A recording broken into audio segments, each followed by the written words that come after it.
ಮತ್ತೆ ಶುರುವಾಯಿತು ದರ್ಶನ್ ಗ್ಯಾಂಗ್ಗೆ ಡವಡವ. ಅರ್ಜಿ ವಿಚಾರಣೆಗೆ ಸುಪ್ರೀಂ ಅಸ್ತು ಅಂತೆ.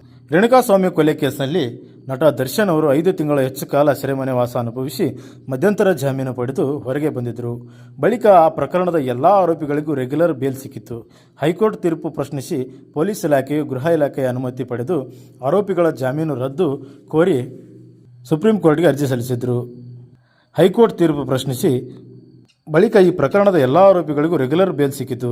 ಹೈಕೋರ್ಟ್ ತೀರ್ಪು ಪ್ರಶ್ನಿಸಿ ಪೊಲೀಸ್ ಇಲಾಖೆಯು ಗೃಹ ಇಲಾಖೆಯ ಅನುಮತಿ ಪಡೆದು ಆರೋಪಿಗಳ ಜಾಮೀನು ರದ್ದು ಕೋರಿ ಸುಪ್ರೀಂ ಕೋರ್ಟ್ಗೆ ಅರ್ಜಿ ಸಲ್ಲಿಸಿದರು. ದರ್ಶನ್ ಆ್ಯಂಡ್ ಗ್ಯಾಂಗ್ಗೆ ಢವಢವ.